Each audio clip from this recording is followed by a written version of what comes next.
Hello and welcome to the Decking Awesome podcast. My name is Owen and I'm joined by the awesome Ciara and Brian. Hello. Hello. Today we are breaking down our favorite teamwork board games. These are games that engage a group of players as a whole. We are looking for games that ensure teamwork is at its core and encourage players to work well together. So let's dive in.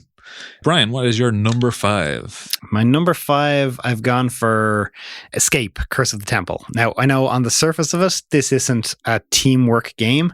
Like, by itself, this game is, just everyone kind of playing together. But, you're fast-paced rolling dice, you're running around a temple, you're trying to get artifacts and get back out again. But the teamwork element comes in when one of you gets stuck. When you run out of dice, someone has to come back to the room you're in and just give you dice. So you can't just abandon your teammates or you're never going to finish the game. But this is a really, really fun, fast-paced, high-octane game where you are just flying through everything. You're rolling dice too fast to even keep track. And then you're just like, nope, I'm stuck. I'm completely stuck. I can't move anymore. Someone please come help me. I love that part of Escape, in the fact that it's a sprinkling of teamwork and it's only in the worst possible times. It's when things are going really badly. That's when the teamwork needs to ratchet up so that everyone's working together. Before then, you can definitely go off and do your own thing. Sometimes you have to go into a room and work together to get a certain gem. So there is kind of certain times where you're trying to go through the maze together. But people split off every now and then and it never goes well. Never split the party. Yeah. You have to split the party. To get through stuff, to win, you have to split the party.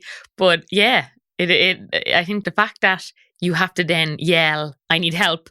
And people then, even though they had their own plans, have to then run to you. Because if you have 3 people playing and one of you is down, you're not going to win either. So you got to balance that, wanting to go off on your own. And then when you need to be there, you need to be there. Yeah, I totally agree. Ciara, what is your number 5? My number 5 is the classic Castle Panic. You have a castle at the center of a board and monsters are coming towards it. Monsters of different types. You have kind of because the castle's the top of a hill, you can see out to the monsters. So they kind of come from far away and then come close.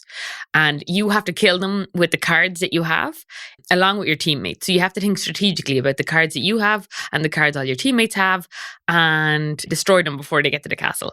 It's a lot of fun.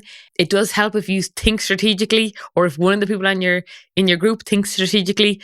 But you can also just worry about killing enemies because you get glory points, or I can't remember what they're called, but some sort of equivalent to glory points for taking the kills. So you also kind of want to be a little bit self-centered, but a lot of it is about you got to stop the castle getting destroyed. So you've got to pitch in and defend your area and kick some ass. Yeah, it's a tricky one, Castle Panic, because I think if you're a strategic player, you can kind of dominate a little bit sometimes, right? Is that a problem you've seen? Or is it, I think it's in all games where there's a lot of strategy, right? I think you can't be too shy about giving your idea, but I think thankfully the people we normally play with are all of equally loudness. Strategic minded and pushiness for the believing their plan is correct. But yeah, sometimes I think people can take over, but you do get the option of it's your go, so do what you want with your cards. It works better if everyone's pitching in. Because if you don't pitch in together, sometimes you don't see things coming that are going to come. Yeah, I think in Castle Panic, sometimes there's if you're not all working together and you're not all singing off the same page, that sometimes you don't finish a round well enough and the next round is too far on top of you before you can get back on track. So it's a good element of working together, but if you're not working together, the game's going to punish you for it. Yeah, that's a beautiful looking game as well, with the castle in the middle of the board and then all the creatures coming in at it. Yeah, it's good as well. The artwork is comical. There's not too many rules to follow. The cards aren't overly complicated. There's some of them that have swapping things and trading things, but nothing is too crazy. And the flow is pretty good. You can spend a good bit of time talking about strategy, but at the end of it, you can just go. Yeah, I totally agree. Yeah, my number 5 is Gloomhaven. It's a total classic. Absolute classic. I like that description of it.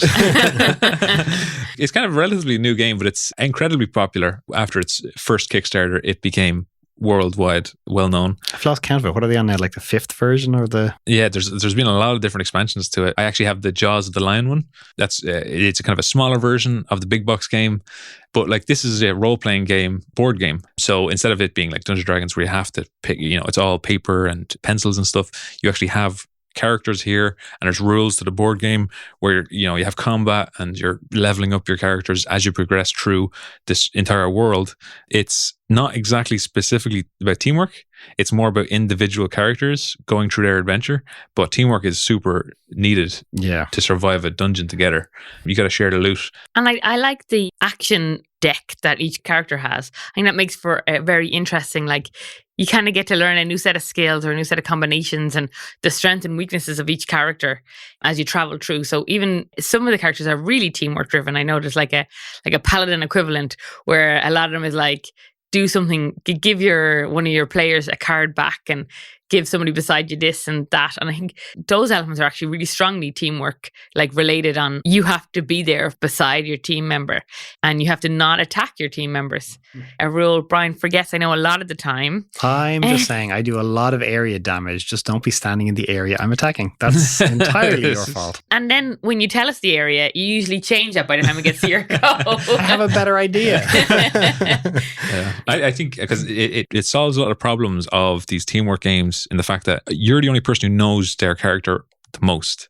So you know what they're capable of, you know how they can help people. And so when someone says like, oh, I'm getting my ass beat by this, sorcerer over here, they'll ask for your help in a kind of generic way because they're not really sure what kind of spells you can do or if you're just going to run and shoot a bow and arrow. So obviously they'll know what class you are, but they won't really know the specifics. So that kind of power difference where one person is really good at one specific thing, but they're not great at everything else, just kind of brings teamwork into it and ensures that everyone's kind of working together. So no matter what happens, teamwork is at the center. My only criticism of Gloomhaven is the absolutely massive setup involved with the game. We've now moved to playing on Steam, where the computer does all the setup for you, and it's still mildly infuriating. Because you have to read all the decks, yeah, but as board game RPGs go, this is probably like one of the best. Oh, absolutely. Oh, definitely. Yeah. It's the most in-depth anyway. It has such a huge campaign, such a huge personal character growth in it and experience points and leveling up. It's not just like, oh, my strength increases by 1. It's like you can fundamentally change your powers by putting different cards in your deck. Very cool. Brian, what is your number 4? My number 4, I've gone for one in a very similar vein. I've gone for Mansions of Madness. This is a game that I absolutely love, where it's a similar setup to Gloomhaven, where you're playing with boards, but you're using an app to help you play through the game as well, which is fantastic. Like, you're working as a team going around exploring mansions or areas or whatever. And ultimately, there's monsters turning against you and showing up, and there's different things in different rooms, and you're kind of working against the clock trying to get out. And I think it's a really fun game. There's good resource management and turn management and stuff like that, but you also have to kind of work together. You need to split up to search the area, but you also have to kind of stick together in case you get outnumbered or something like that, so that you're not instantly killed by the hordes of zombies or whatever it is that are attacking you. And I love to see, the move towards apps being involved with board games as well. Like, you're not just playing an app, you're playing the board game, but the app is essentially being the dungeon master for you, which I think is really good, is really fun. It doesn't take over, but, it provides spooky ambience and it tells you what does what, and you can put in, your attack damage and stuff like that, and it'll do the calculations for you. And I think it's a great addition to a complicated game to simplify it, but also an addition to it. Synergy. I love Mansions of Madness. I think the teamwork aspect of it is great. Especially there is like the characters have specific roles. They're not too well defined because, like Brian said, it is about just everyone being where the enemies are. It's better just having more feet on the ground than it is to have the fighter on his own. That'll never work, So yeah, I think figuring stuff out as together and being strategic, but also just taking guesses and taking wild hunches is kind of where, and Mansion Madness forces you to make those guesses and to try and beat it, because if you just go linearly, you're not going to win. You got to try to take chances. Yeah, and I think that no one is that strong of a fighter, and no one is I know you get a few more extra dice, but like a good dice roll will beat a strong fighter character any day. I love the escalation level, even though it makes it very, very difficult to beat. But sometimes I think if you've become a very well-oiled machine with your teammates and you're used to the way they strategically think, a bit of a super escalation can help. This is a game to just kick your ass and really humble you. Yeah, exactly. Because you can't control it. And I do think I don't like when there's a DM sometimes in the game, because I feel that person is excluded and on their own. And for teamwork heavy games like this, where everyone else is so in depth in conversation, being the DM can be a little bit like left out, especially if it's not like in something like D&D where you get a storyteller as the DM. in one of these, you're just more like a maths engine. So it's good to outsource that to an app rather than having one person on their own. I think that makes it really interesting as well. Absolutely. Kira, what's your number 4? So my number 4 is Horizon Zero Dawn. So this is a game we got recently enough. It's very interesting it has in the Gloomhaven style of, there's a limited action deck for each character, which makes it very interesting because that allows you to do some teamwork, but not all of the teamwork that you might want to do. So you can help in certain ways, but also it depends on what cards you get and what you can do, and whether you can take a chance on trying to help somebody or whether you're going to just go after a creature on your own. Because there's also, like, in the game, you play as one of the various warriors from the different tribes. There's 4 tribes in it. You can pick a character from each, and you're fighting the machines from the computer game. And each game, you do like 4 levels and a boss. And the levels are set up following like rules, and you pick a level and all. Like it's pretty straightforward in that manner, but there is a lot of setup in it. And there is a lot of like learning the rules. There's the quite extensive rule book that goes with it, and quite an extensive engine mechanic for the bad guys in it. But finding ways to be creatively helpful to your teammates in that environment is good. So like, if you just play it independently, there's a good chance you're going to get beaten, or there's a good chance a fight can get out of control really quickly. You can't just take everything on one-on-one, but you can take some things on one-on-one. And you also want to stop the creatures going off the board. So you have to, as a team, make sure that everyone is engaged in combat so they don't escape. So there's a little bit of balancing, but the teamwork is really limited by your action economy. So you have to be careful with that. So I think it just makes for a really good game. Yeah, definitely. It's a really enjoyable. Now, I know I kind of only jumped in and out. You guys kind of played through this more, but you know, the story following and the different actions of all the creatures is really cool. Yeah, I think we had a couple of problems with rules, I think a couple of times before, which was a little bit frustrating. But from a teamwork point of view, it's good because you want to keep yourself available in case other party members are having trouble with a boss. You want to jump out of your guy and help them out. So there is that kind of just being aware of other people's actions and being ready to help out. It is a lot of very individual actions as well, though, at the same time, trying to take out these robots. I know there's different ways of playing the game. So one is, there's a lot more competitive way of playing it, and there's another which is more teamwork. So we went with the teamwork version of it. That's true. There is a opposing objectives sort of style. It does suffer a little bit from player count problems as well. I think it worked a lot smoother when we were actually playing a 2-player than when we had played a 3-player. It was a little bit frustrating on the action economy, but it was. That's why they stopped telling me when they were playing. They just snuck around behind my back playing games. Yeah, I think because there's 5 different adventures, we stopped halfway at 3 and then set it up in the box. I think I'd recommend just giving yourself the time to do the whole game in one, and then playing it again if you want at another point, because there's randomness in it, and there's obviously expansions to it, and so because putting all that back into the box and making sure that you have your guy leveled up in the right way is really difficult. Anybody who's played Gloomhaven knows this experience, knows this problem a lot more. You're better off not doing any of that, just playing the whole way through.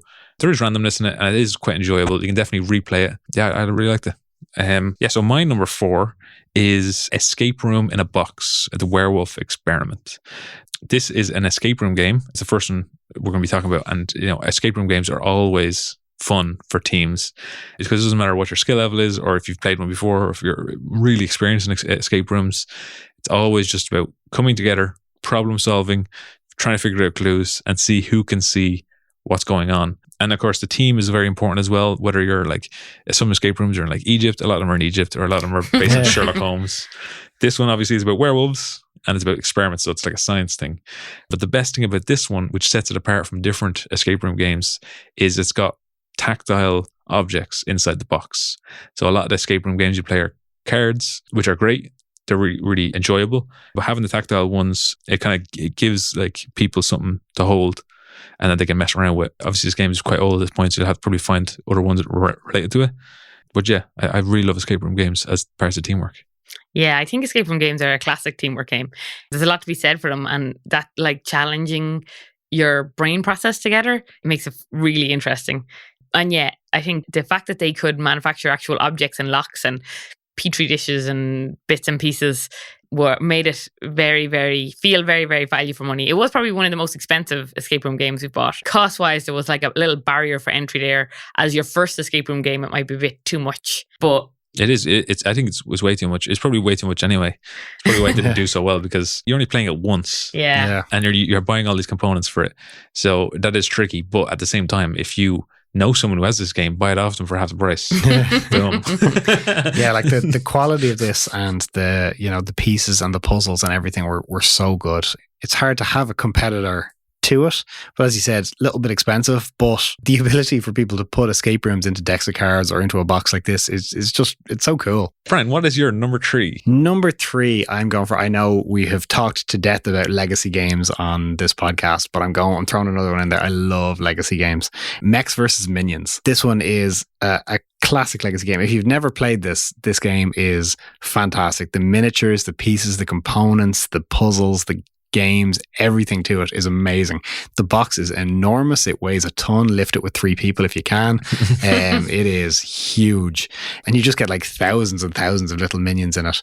But like you're playing with these giant mechs that are just wandering around the board aimlessly. And it's what's called like a programming game where you lay out kind of, up to 6 cards. You can walk around, you can turn, you can attack. And you're basically trying to complete an objective with sometimes, you're not able to go certain directions because of a glitch or a fault. And sometimes, you just don't have the right movement or anything like that. And you're wandering the wrong way or stepping into lava or stuff like that. But it's brilliant because you're all trying to complete the same objective, but you're playing on this really cool, unique little board with all of these fantastic looking pieces and stuff like that. And it's all done so well. Like it's really it's a hard game to find, I think, but it's a really, really fun game to play. Yeah, I love that kind of legacy game. The fact there's so much components to it is a big selling point to it.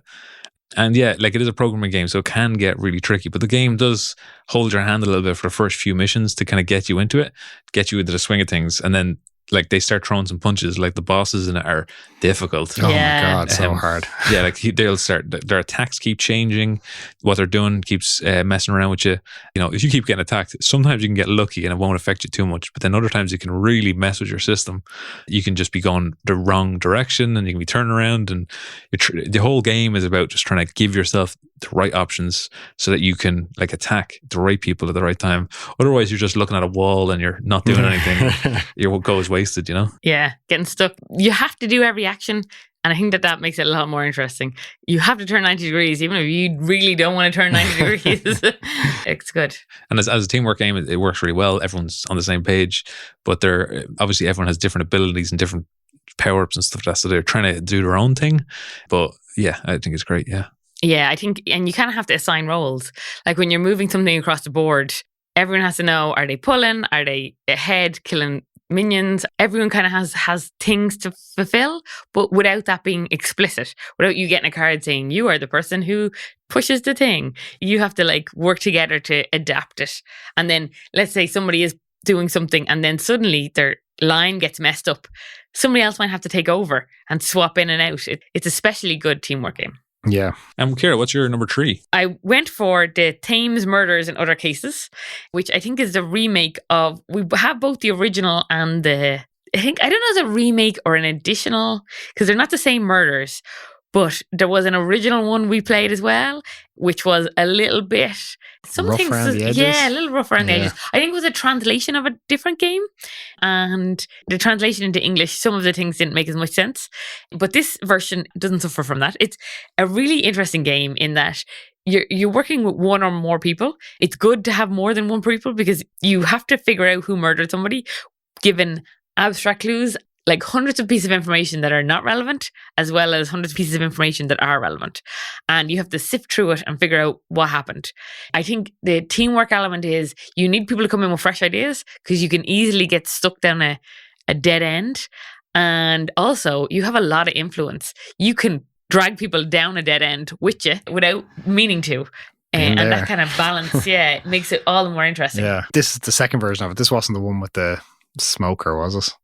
I think this is the one after that. Yeah, it's all without giving anything away. Like the first one, struggled a little bit in that you had to really think weirdly. Like, you'd be told about a murder and, here's some clues to it. And, there was a witness for a guy running away with brown shoes and black laces.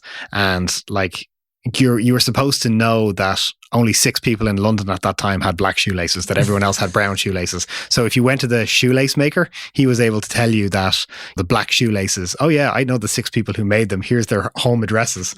And you're like, who would have followed that line of questioning? Like, you were looking into the murder weapon, the motive and all that, but it turns out, no, the shoelaces were what gave them away. Yeah, it's a really tricky one because I love the Sherlock Holmes consultant detective games, but it is like there's an invisible another player who's just ridiculously good at these kind of games, and he just beats everybody every single time, but he won't tell you how.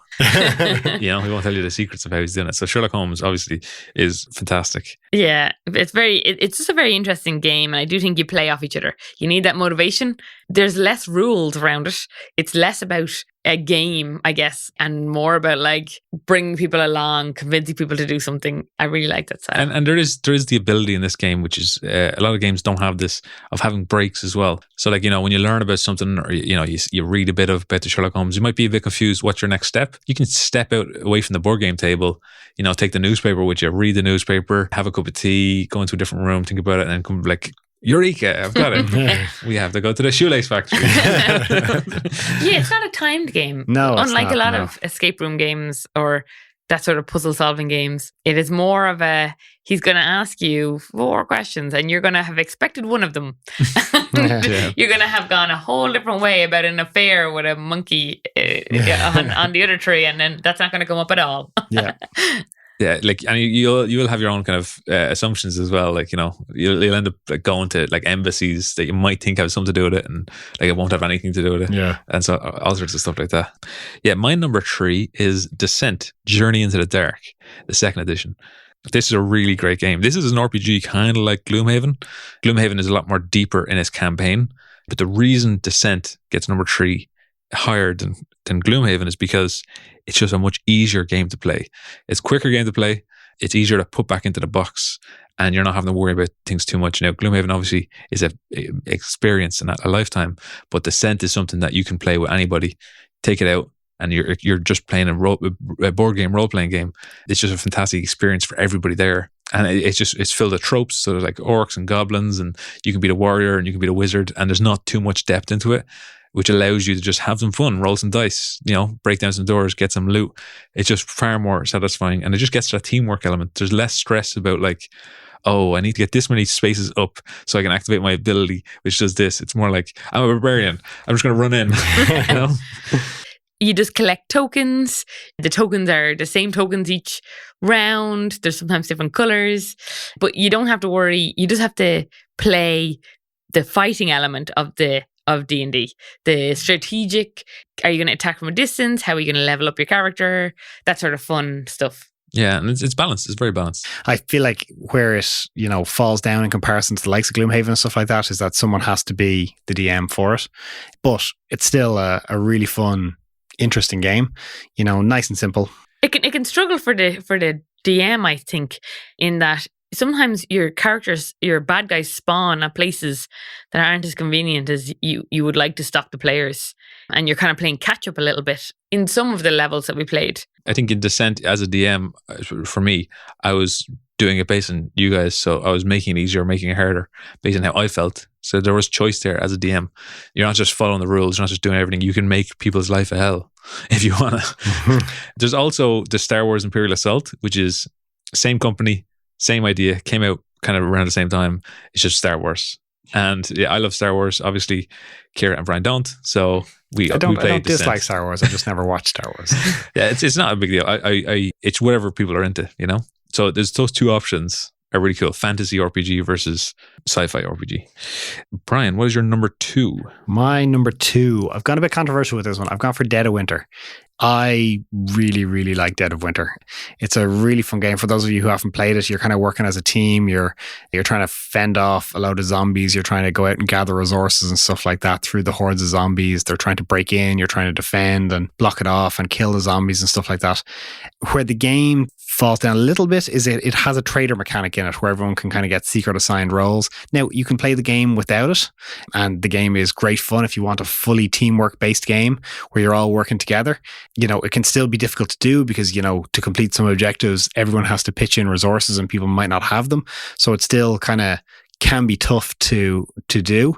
But the trader mechanic, if you like the trader mechanic, it's brilliant. It's, it kind of puts you in a 1v all situation where you're like when you're collecting resources and stuff like that, the trader might be throwing in useless junk, so you fail the collection because of it. But on the whole, the game I think is quite good. Like it's really enjoyable. It's got a very good mechanic to it. It's achievable, but it's tough. So like you always feel like you might lose, but you can win. So you don't feel like you're kind of getting nowhere and that. But like that, it does require teamwork and it does require strategizing and working together and stuff like that. Like you can't just send everyone out gathering resources because then the zombies break in and the place gets overrun. But you can't have everyone just in defending because then you're not getting any resources and the game isn't going to advance at all. Yeah, I think for anybody out there who loves like zombie TV shows and zombie movies and stuff like that, this is a great board game to put in. Like obviously without the trader mechanic, there is no personal like conflicts that happen. Sometimes there is, but it's mostly working by teamwork and trying to face off the zombies. And the zombies are difficult. You will lose this game if you don't work together, Yeah, very much. Yeah, it's quite intense. And I'd like to point out that Brian also doesn't like the trader mechanic in TV shows and hates when there's people in the zombie fighting group that are traders as well. I actually don't mind it that much in games, but just in TV shows, it just feels like lazy writing. Like The Walking Dead, I hated that. They had a whole world of zombies to play with, a whole world. And what do? They just went and locked themselves in a commune where the zombies couldn't get them. And then they just fought with each other. What's the point? I might as well watch EastEnders. Absolute rubbish. You do want to see zombies in a zombies TV show, but you will get loads of zombies in Dead of Winter. Yeah, you will. Oh, you'll be overrun. And you get to play as a Labrador. So there's Labrador characters in this. Yeah, that's true. That's true. And it's a quite diverse range of characters as well. I mean, you're not limited. Kira, what is your number 2? Numero dos. My number 2 is The Crew, which is a card game. And it's an interesting card game because you have to work together with people without talking. And I always find it very interesting to see the different, it's really important to see the different styles of play that come into it with the different people playing. I think that people have a certain, when it comes to number games, a certain way they like to play. You have to be aware of that when you're playing it. So I think that makes it very, very interesting. We kind of flew through a lot of the levels. We kind of work well together as a team, but there was some really challenging things. And I think not being able to talk all the time means that first of all, we're very bad at not talking anyway. Even in Hanabi and things like that, we have a tendency to facial expression our way out of those situations. Not facial on expression is not talking. Put it out there. But you're only allowed facial expression when you have the little thing. Or there's rules around how you can communicate. Yeah, you can show like one card to everyone. But one thing is, I think some people have very specific strategies. And if you don't keep that in mind, that they're always going to play that strategy, the teamwork can be really hard and it can be kind of rough and you can get into blame and stuff. But then it kind of teaches you to be a very well-oiled machine, to not have to need to explain yourself. Yeah, I think I love The Crew. I think it's great. It's also a very small game, very tiny game, just a deck of cards. But one of the great things about it is it has these missions. And so there's a lot of missions. I think it's like 100 missions. I can't remember. Loads, yeah. But each mission introduces you to new mechanics, new ways of playing the game, and it gradually gets harder and harder, but in different ways, in like communication and different. Like there's so many different things that are being brought to this game. I would say that one of the downsides is you kind of have to play the missions with the same group of people, because if someone jumps in halfway, there can be a lot of rules currently being added, and you kind of have to maybe go back and play a couple of the earlier missions, For a small game, there's a lot of depth here, and it's all about teamwork. So if you have a friend or whatever who loves bridge, not really sure about this whole board game fancy thing, The Crew is what you want to give them, because that The Crew is exactly the kind of thing that will introduce them to the whole hobby. So if you don't think enough 90-year-olds are playing board games, they will love it as well. Here's your gateway game. If they love bridge, they will love The Crew. The reason I mentioned bridge is because the mechanics are very the same, except for this has teamwork. and bridge is about being competitive And teamwork. Pretty sure Bridge has teams. Yeah, you can have pairs and working together and stuff like that, but this is about everyone working together in the crew. Yeah. Owen, what is your top 2? My top 2 is probably the most difficult game you're going to see on this top 15 list, probably by far. You can't see me shaking my head on this podcast, but Jesus Christ, I'm remembering this game. This game is called Ghost Stories. Probably not that well known. Anybody who does know it, they know it for a reason. We've played this lots and lots of times. You are martial artists going against ghosts and ghouls and goblins, and well, not goblins, but like lots of creepy things. And you have a lot of different actions on this game board, and these ghosts keep attacking you constantly. And there is like crazy mini bosses, and then there's big bosses, and they keep appearing from the deck. And they appear at such a rate that there's absolutely no way you can beat these guys. And you can easily lose the game very early on. Like straight away. You can think you can be ready to play for like an hour or whatever, and you can just die. And they can get very tense because as you play, you're halfway through. If you were halfway through, things are getting sweaty because now it's like we actually have a chance of doing this. And suddenly, like, you haven't gotten this far in a while. Like, you're talking about just beating the game once, you know? So we played through Ghost Stories loads and loads and loads of times. So many times. Until we came just close. And then we did it once. And it was crazy. Set the game on fire. We've never looked back. The sense of achievement. Yeah. It, because it's so difficult, that sense of achievement is really, really and it was immense. Us beating it was pure luck. It just like you had to have 2 samurai on exact opposite sides to each other, and they had to have the main boss between them, and it was just pure chance that those were the only 2 squares left available to us, and we happened to be on them, and he happened to be played out right between us. It was just like, oh thank God. It is very much a game of knowing everything about the ghost stories and your actions, and also knowing what kind of enemies you're going to be facing and where you should be. Very strategic game. It requires a lot of patience. I wouldn't recommend it to like anybody. There's 2 people who are listening to this right now, and those are like, I'm never playing this game. And another one's like, all right, let's give it a shot. Yeah. It is the sense of achievement for beating this game is like nothing you've ever experienced. It's it's all of your Christmases rolled into one. It's everything. So what is, Brian, your number 1? My number 1 teamwork game has to be Magic Maze. For those of you who've never played Magic Maze, I think we've talked about it in another podcast, but it's a game where everyone has directions you can move. But like, I might only be able to move right, Owen might only be able to move up, Kira might only be able to move down and left. And none of you are allowed to talk throughout this whole game, but you have to move pawns around a whole board. But because I can only go right, I can just move pawns to the right. So I'm waiting on other people to move my pawn for me and stuff like that, while they're waiting on me to move theirs. And it's such a clever game for absolutely zero communication, where you are playing you're doing such simple objectives. If you could move yourself, it's like playing snakes and ladders. You're just moving through a simple maze. But when you add in the element of not being able to talk or not being able to do all the directions, it's just chaos. And you're relying on people to figure it out, that you need them to do something. And there's the do something piece. It's like a big pawn you have in the game that you can just like put in front of people when you need them to do something and they just haven't seen it yet. And it is the most beautifully passive-aggressive game piece that I've come across in any game ever, because you're just picking it up and banging it on the table in front of them. It's like, move the piece up, move them up.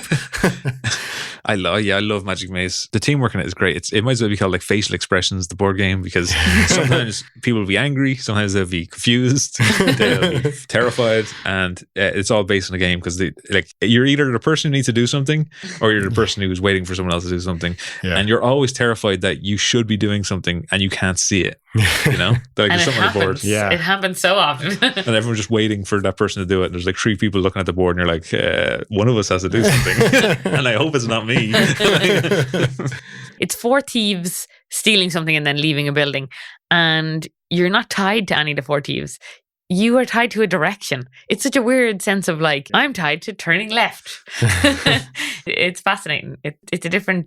It's a very dynamic way of playing. Yeah. It's a really, really interesting one. It's so like, it's amazing how teamwork heavy a game can be when you're not communicating in any way with your teammates other than dropping this like little white pawn in front of them. It's so much fun as a teamwork game, and it's so hectic and high pace, and like there's dozens and dozens of levels in it, so it can get progressively harder. Like the start is relatively simple and it's just getting used to the mechanics, but it adds in different movements and directions and opening doors and stuff like that, and it's brilliant, absolutely brilliant. I couldn't recommend it more. Yeah, I love those type of teamwork games. That's so cool. Yeah, I think that's a really great top one. I definitely love to play that. And they're short enough games. You can take breaks between them, and there's lots of levels. It's really good. So my top one is Save Snowball. This is an escape room game that we designed. As we said earlier in the podcast, we absolutely love escape room games.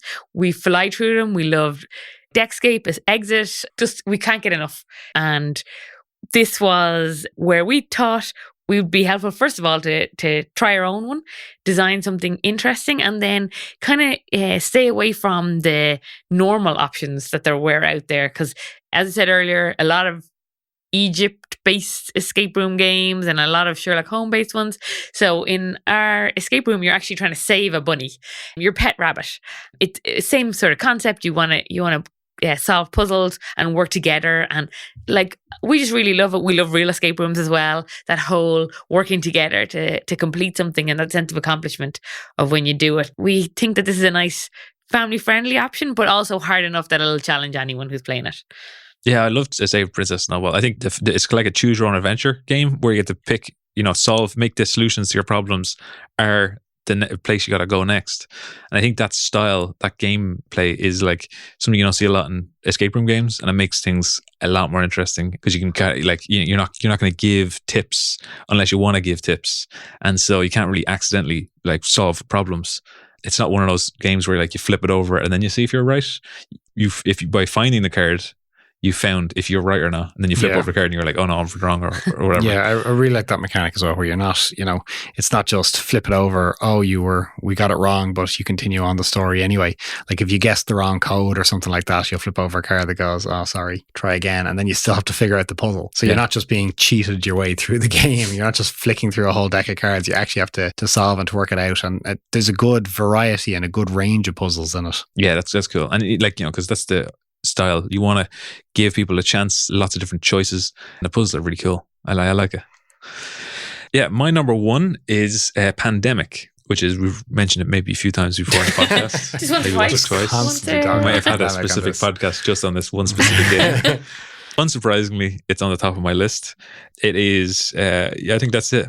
It is a classic. To find out what we actually think about it, listen to all our other podcasts where we talk about it.